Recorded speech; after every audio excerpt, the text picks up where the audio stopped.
Hello, నేను miss రావు. America అధ్యక్షుడు Trump ఆయన ఏ నిర్ణయం తీసుకున్నా, ఏ మాట మాట్లాడినా అది అమెరికా అధ్యక్షుని హోదాలో ఉండదు. ఆయనకు మాత్రం అది చాలా అద్భుతంగా కనిపిస్తుంది. కానీ ప్రపంచంలో ఉండేటువంటి చాలా మందికి ఆయనంత కంపు ఇంకొకళ్ళకి ఉండదు ఆయన మాట్లాడే మాటల్లో అనేది చెప్తూ ఉంటారు, అభిప్రాయపడుతూ ఉంటారు చాలా మంది కూడా. ఇప్పుడు తాజాగా ఆయన తన హోదాని తగ్గించుకొని ఆయన సౌదీ పర్యటనలో మాట్లాడారు. అరబ్ కంట్రీస్లో ఆయన పర్యటిస్తున్నారు ప్రజెంట్. ఆ అరబ్ కంట్రీస్లో పర్యటిస్తున్నటువంటి సందర్భంగా ట్రంప్ అక్కడ అరబ్ షేక్స్ ఉన్నటువంటి సదుపాయాలు, లేదంటే అక్కడ ఉన్నటువంటి విలాసవంతమైనటువంటి భవనాలు, అలాగే ఇంటీరియర్స్, వీటన్నిటిని చూసి ఆయన ఆశ్చర్యపోయారంట. సోషల్ మీడియాలో వస్తున్న న్యూస్ అది. వాటిని చూసిన తర్వాత ఆయన మనసులో ఒకవేళ అనుకోవచ్చు, మనసులో అనుకొని మార్పు చేసుకోవాలి మనం కూడా అని చెప్పి అనుకోవచ్చు. కానీ అక్కడే నేను వైట్ హౌస్ని మళ్ళా కట్టించాలి. ఈ అరబ్ కంట్రీస్ని చూసిన తర్వాత వైట్ హౌస్ అనేది అసలు చాలా దారుణంగా కనిపిస్తుంది, కాబట్టి వైట్ హౌస్ని మళ్ళా కట్టాలి. అలాగే అమెరికా అధ్యక్షుడు వాడేటువంటి ఫ్లైట్ అది అది అమెరికా యుఎస్ వాడి గవర్నమెంట్ దాన్ని గవర్నమెంట్ ఆఫర్ చేసేది. దానికి ఒక పేరు ప్రతిష్ట ఉంది. కానీ అరబ్ షేక్స్ వాడేటువంటి విమానాలను చూసిన తర్వాత ఈ అమెరికా ప్రెసిడెంట్ వాడేటువంటి విమానాన్ని కూడా మార్చేయాలి. ఇది అసలు దానితో పోల్చుకుంటే, అరబ్ షేక్స్ తోటి విమానాలతో పోల్చుకుంటే ఇది అసలు ఎందుకు పనికిరాదు అనేటువంటి యాంగిల్లో మాట్లాడారు ఆయన. సరే, అంతటితోటి కాముగుండ్ల ఆయన ఏమన్నారు, అరబ్ కంట్రీస్లో పర్యటిస్తున్నటువంటి ట్రంప్ చైనాలో ఇప్పుడు ప్రజెంట్ యాపిల్ ఫోన్లు తయారవుతున్నాయి. యాపిల్ ఫోన్లు, యాపిల్ ఉత్పత్తులకు సంబంధించి చాలా పెద్ద మార్కెట్, అది పెద్ద కంపెనీ కూడా. అమెరికా తర్వాత బయట బాగా విస్తరించినటువంటిది ఏంటంటే యాపిల్, చైనా. ఇప్పుడు రెసిప్రోకల్ ట్యాక్స్ అమెరికాకి చైనాకి మధ్య జరిగింది వారం. ఈ మధ్యకాలంలో దాన్ని సెటరేట్ చేసుకున్నారు. 10% అమెరికా ప్రొడక్ట్స్ మీద ట్యాక్స్ వేస్తే 30% చైనా ప్రొడక్ట్స్ మీద ట్యాక్స్ వేసేలాగా ఇది రెసిప్రోకల్ ట్యాక్స్ లాగా దాన్ని మాట్లాడుకొని సెటరేట్ చేసుకున్నారు రెండు దేశాలు కూడా. అంతకుముందు రెసిప్రోకల్ ట్యాక్స్ని 250% వేస్తానని చెప్పి ట్రంప్ ప్రకటించారు చైనా మీద. చైనాకి అమెరికాకి మధ్య ఒక ట్రేడ్ వార్ జరిగింది. దాదాపు అది 4 రోజుల పాటు జరిగింది ఆ ట్రేడ్ వార్. ఇప్పుడు అది సమసిపోయింది.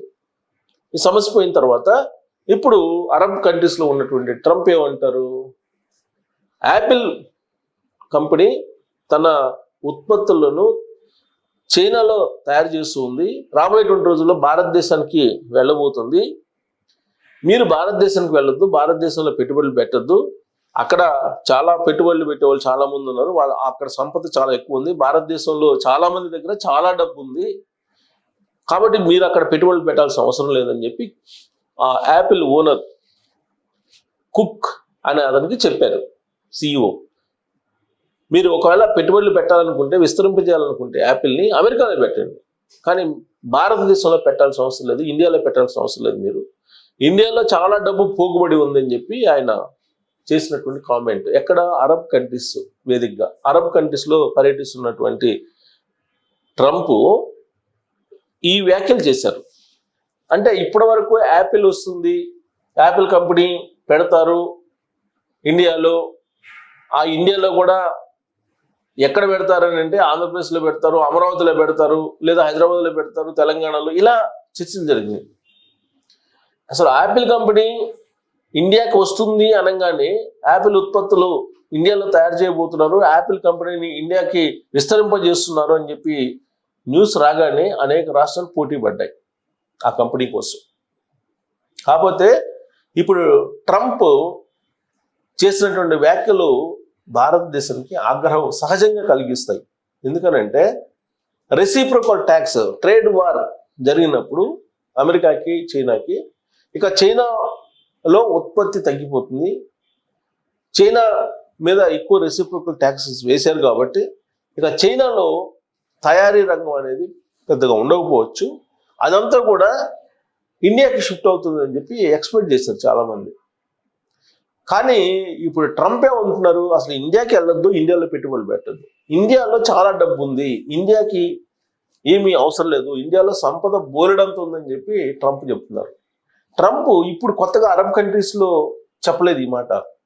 నరేంద్ర మోడీ గారు ట్రంప్ అధ్యక్షుడైన తర్వాత వెళ్ళారు అమెరికా.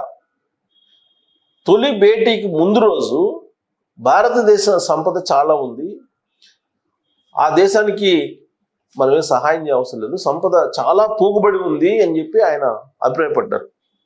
ఆ తర్వాత దాని మీద నేను ఒక వీడియో కూడా చేశాను. ఎందుకు ట్రంప్ ఈ మాట అంటున్నారు, ఇలాంటి మాట ఎందుకు అనాల్సి వచ్చింది అని చెప్పి. ట్రంప్ చేసినటువంటి వ్యాఖ్యలు నిజం లేకపోలేదు అనిపించింది నాకు కూడా. ఎందుకనంటే అమెరికాలో ఇప్పుడు అప్పులు ఎంత ఉన్నాయి, అమెరికా సంపద ఎంత అని లెక్కేసుకుంటే భారతదేశ సంపద ఏం తక్కువ కాదు. భారతదేశంలో 30,000 టన్నుల బంగారం బ్లాక్ అయి ఉంది జనం దగ్గర 30,000 టన్నుల బంగారం. మరి ఇదంతా సంపద కింద, భారత ఆస్తి కింద, భారత ఆర్థిక వ్యవస్థలోకి వస్తుందా అంటే రావటం లేదు. ఇక కుబేరుల సంఖ్య గత 10 సంవత్సరాల నుంచి ఏడాదికి కుబేరుల సంఖ్య పెరిగిపోతుంది. వరల్డ్ నెంబర్ 10 కుబేరుల్లో మన వాళ్ళు 3 ఉన్నారు. మరి భారతదేశం సంపద లేదు అని చెప్పేసి ట్రంప్ ఎలా అంటాడు? ట్రంప్ సంపద ఉంది భారతదేశానికి ఎవరు సహాయం చేయాల్సిన అవసరం లేదని చెప్తున్నారు. కానీ సంస్కరణలు, గ్లోబలైజేషన్ నేపథ్యంలో భారతదేశానికి వచ్చి పెట్టుబడులు పెడితే లాభాలు వస్తాయని చెప్పి పారిశ్రామికవేత్తలు, వ్యాపారవేత్తలు వస్తూ ఉంటారు. ఇది ట్రంప్కి తెలియనటువంటి అంశం కాదు, ఎందుకంటే ఆయన బేసిక్గా వ్యాపారస్తుడు. కాబట్టి భారతదేశంలో పెట్టుబడులు పెడితే మీకు శ్రామిక వర్గం తక్కువగా వస్తుంది, మిగతా దేశాల కంటే ప్రొడక్షన్ ఎక్కువ వస్తుంది, లాభాలు ఎక్కువ వస్తాయి. కాబట్టి యాపిల్ కంపెనీ కూడా భారతదేశంలో పెట్టాలని నిర్ణయించుకున్నారు. కానీ వాళ్ళ ఆలోచనని ఆపివేస్తూ ట్రంప్ చేసినటువంటి వ్యాఖ్యలు ఏవైతే ఉన్నాయో అవి భారతదేశానికి ఆగ్రహం కలిగిస్తుంది. మరి ఆయన ఎందుకు ఆ విధమైన కామెంట్ చేశాడంటే వెరీ సింపుల్. అల్యూమినియం ఉక్కు మీద మనం రెసిప్రోకల్ ట్యాక్స్ వేసాం అమెరికాకి, దాని మీద రెసిప్రోకల్ ట్యాక్స్ వెయ్యాలి అని చెప్పి వరల్డ్ ట్రేడ్ ఆర్గనైజేషన్కి కంప్లైంట్ చేసాం. ఈ కంప్లైంట్ని బేస్ చేసుకొని ట్రంప్ భారతదేశం మీద ఆగ్రహం వ్యక్తం చేస్తున్నాడు. మరి ఈ కంప్లైంట్ కారణంగానే ఆయనకి ఒళ్ళు మండి యాపిల్ కంపెనీని భారతదేశానికి రాకుండా చేస్తున్నాడా, లేదంటే భారతదేశం మీద ఆయనకు ఒక రకమైనటువంటి ఈర్ష్య, లేదంటే ఆయనకి ఇష్టం లేని తనం ఉందా? ఎందుకంటే పాకిస్తాన్ ఇండియా యుద్ధం సమయంలో కూడా పాకిస్తాన్ పక్షాన్ని నిలిచాడు ఆయన. సో కాబట్టి ట్రంప్ ఏ ఉద్దేశంతో యాపిల్ కంపెనీని భారతదేశంలో పెట్టకుండా అడ్డుకుంటున్నారు అనే దాని మీద మీరు కామెంట్ చేయొచ్చు. Thank you.